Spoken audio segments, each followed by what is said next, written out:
Machiavelli का सिद्धांत, जाल और नियंत्रण की कला।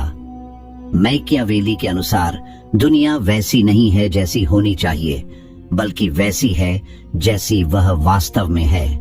लोग स्वार्थी, डरपोक और लालची होते हैं। किसी को अपने जाल या प्रभाव में लेने के लिए आपको नैतिकता, मोरालिटी को पीछे छोड़कर मानव स्वभाव की इन कमियों का उपयोग करना आना चाहिए। यहाँ मैकियावेली के दृष्टिकोण से 4 प्रमुख स्तंभों में इस रणनीति का विश्लेषण दिया गया है। 1. लोमड़ी और शेर का मुखौटा, the mask of the fox and the lion, Machiavelli का सबसे प्रसिद्ध कथन है। एक शासक को शेर की तरह ताकतवर और लोमड़ी की तरह चालाक होना चाहिए। जाल का निर्माण, द ट्रैप, शेर जाल को नहीं समझ सकता और लोमड़ी भेड़ियों से अपनी रक्षा नहीं कर सकती। इसलिए यदि आप किसी को फंसाना चाहते हैं तो आपको लोमड़ी बनना होगा।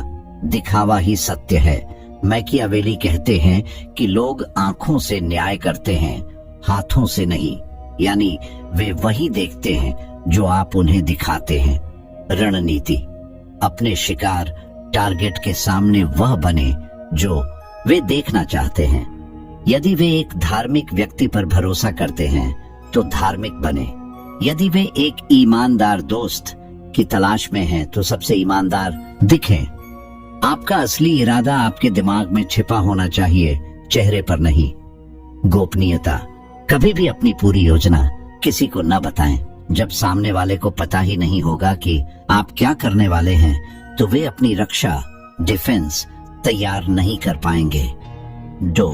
निर्भरता पैदा करना, क्रिएट डिपेंडेंस। मैकियावेली का मानना था कि प्रेम अस्थिर है, लेकिन जरूरत और स्थायी है। न किसी को अपने जाल में फंसाने का सबसे पक्का तरीका है उन्हें अपना मोहताज बना देना। उन्हें आपकी जरूरत हो। किसी व्यक्ति को नियंत्रित करने के लिए ऐसी स्थिति पैदा करें जहां वे आप पर निर्भर हों। यह निर्भरता भावनात्मक, आर्थिक या सामाजिक हो सकती है। समस्या और समाधान, पहले एक अदृश्य समस्या, प्रॉब्लम खड़ी करें और फिर उसके एकमात्र समाधान, सॉल्यूशन के रूप में खुद को प्रस्तुत करें। जब उन्हें लगेगा कि केवल आप ही उन्हें बचा सकते हैं तो वे खुद ब खुद आपके जाल में आ जाएंगे। एहसान का बोझ, मैकियावेली सलाह देते हैं कि लोगों पर छोटे छोटे एहसान करते रहे, लेकिन इतना नहीं कि वे स्वतंत्र हो जाएं। उन्हें यह महसूस होना चाहिए कि उनका अस्तित्व आपकी कृपा पर टिका है। 3. मानव स्वभाव की कमजोरियों का फायदा, एक्सप्लॉइटिंग ह्यूमन नेचर। मैकियावेली के अनुसार हर इंसान की एक कीमत या एक कमजोरी होती है। किसी को फंसाने के लिए आपको यह समझना होगा कि उन्हें क्या चलाता है, व्हाट ड्राइव्स देम। लालच और महत्वाकांक्षा, अगर आपका प्रतिद्वंद्वी लालची है तो उसे लाभ का लालच देकर जाल में लाएं। उसे वह भविष्य दिखाएं जो वह चाहता है, और जब वह उस लालच में आगे बढ़े तो दरवाजा बंद कर दें।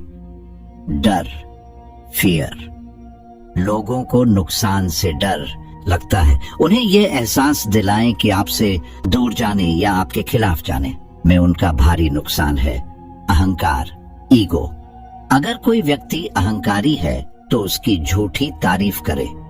उसे इतना ऊपर चढ़ा दें कि उसका पैर जमीन से उठ जाए। मैकियावेली मानते थे कि चापलूसी एक ऐसा नशा है जिससे बुद्धिमान व्यक्ति भी अंधा हो जाता है। जब वह अंधा हो जाए तब वह आपके जाल में सबसे आसानी से गिरता है। चोर, साध्य ही साधन का औचित्य है। The ends justify the means। यह मैकियावेली का सबसे विवादास्पद लेकिन शक्तिशाली विचार है। परिणाम ही सब कुछ है। यदि आपका लक्ष्य उस व्यक्ति को अपने पक्ष में करना या उसे हराना है तो यह मायने नहीं रखता कि आपने झूठ बोला, धोखा दिया या नाटक किया। अगर आप जीत गए तो दुनिया आपकी तारीफ करेगी।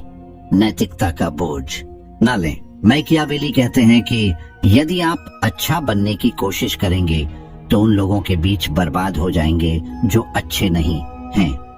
जाल बिछाते समय अपनी अंतरात्मा कॉन्शियंस को बीच में न आने दें। निर्ममता, रूथलेसनेस। जब प्रहार करने का समय आए तो संकोच न करें।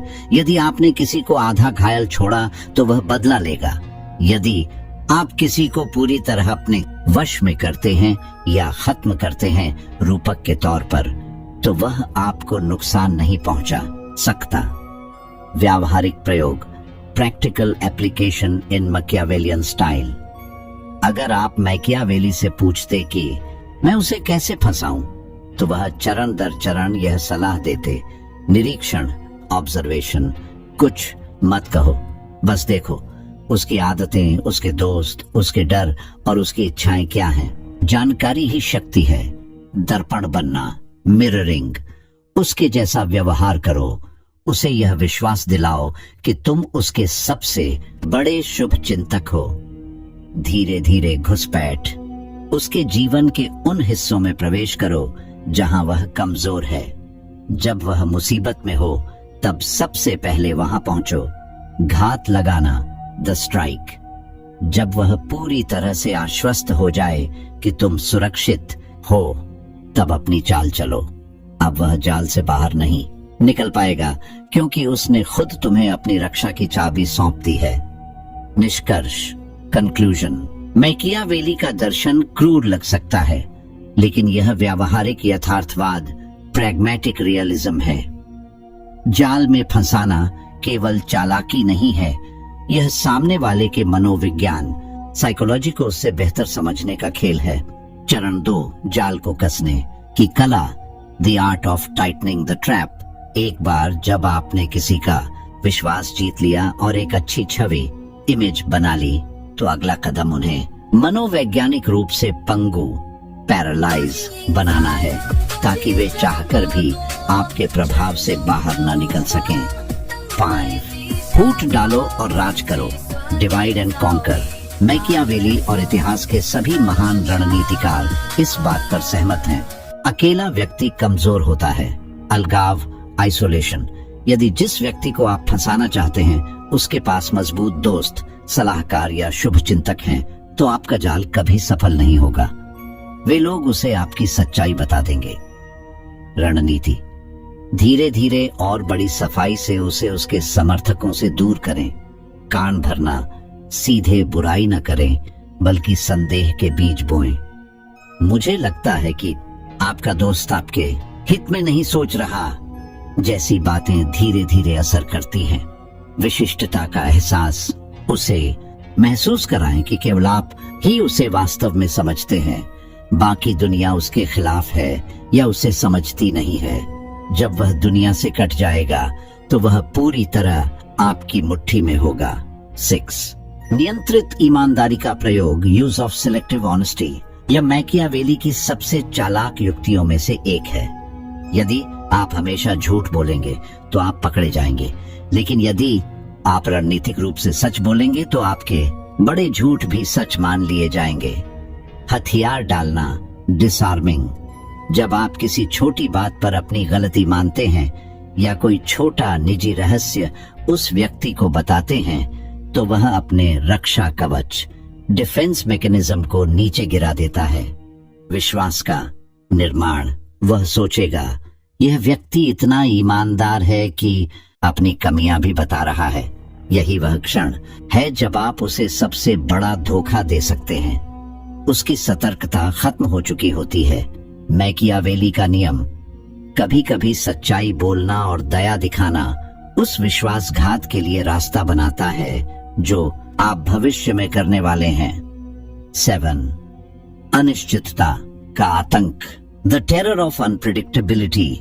मैकियावेली कहते हैं कि भविष्यवाणी, प्रिडिक्टेबिलिटी कमजोरी है।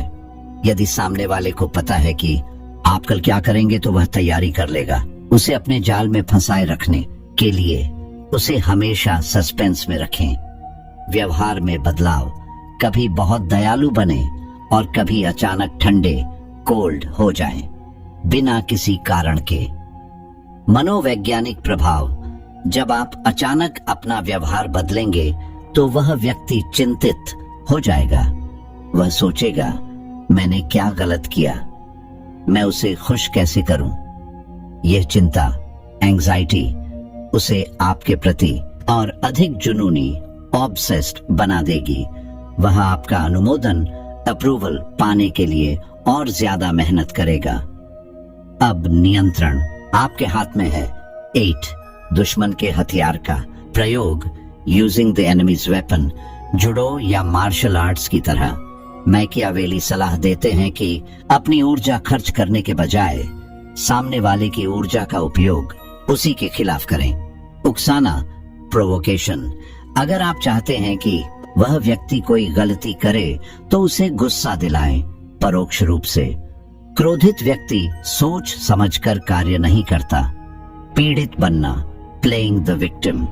जब वह गुस्से में प्रतिक्रिया दे तो आप शांत रहें और पीड़ित, विक्टिम का नाटक करें। इससे देखने वालों की नजर में और खुद उस व्यक्ति की नजर में भी आप सही और वह गलत साबित हो जाएगा। इसे नैतिक जीत कहते हैं, जो उसे अपराध बोध, गिल्ट में डाल देती है।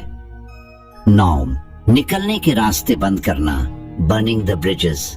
जाल का अंतिम चरण यह सुनिश्चित करना है कि पीछे लौटने का कोई रास्ता न बचे। भागीदारी, कंप्लिसिटी। उस व्यक्ति को किसी ऐसे काम में शामिल करें जो थोड़ा अनैतिक हो या जिसमें जोखिम हो। जब उसके हाथ भी गंदे होंगे तो वह आपका साथ कभी नहीं छोड़ पाएगा। रहस्य साझा करना, उसके ऐसे राज अपने पास रखें जो उसे बर्बाद कर सकते हैं। यह ब्लैकमेल नहीं बल्कि एक मौन धमकी, साइलेंट थ्रेट है। उसे पता होना चाहिए कि आपकी वफादारी ही उसकी सुरक्षा है। मैकियावेली का सारांश, शिकारी की मानसिकता। मैकियावेली द प्रिंस में यह स्पष्ट करते हैं कि शासक या रणनीतिकार को भावनाओं में नहीं बहना चाहिए। प्रेम एक कमजोरी है क्योंकि लोग प्रेम करते समय अपनी शर्तें खुद तय करते हैं। भय, फियर एक ताकत है क्योंकि भय की शर्तें आप तय करते हैं। इसलिए यदि आप किसी को अपने जाल में फंसा रहे हैं तो लक्ष्य यह नहीं है कि वे आपको पसंद करें। लक्ष्य यह है कि वे आपके बिना रह न सकें या आपके खिलाफ जाने की हिम्मत न कर सकें। लोग अपने पिता की मृत्यु को भूल सकते हैं लेकिन अपनी संपत्ति या शक्ति के नुकसान को कभी नहीं भूलते। इसलिए चोट ऐसी पहुंचाओ कि बदले की गुंजाइश हीन बचे। चैनल को सब्सक्राइब करो पहले। हाँ जल्दी।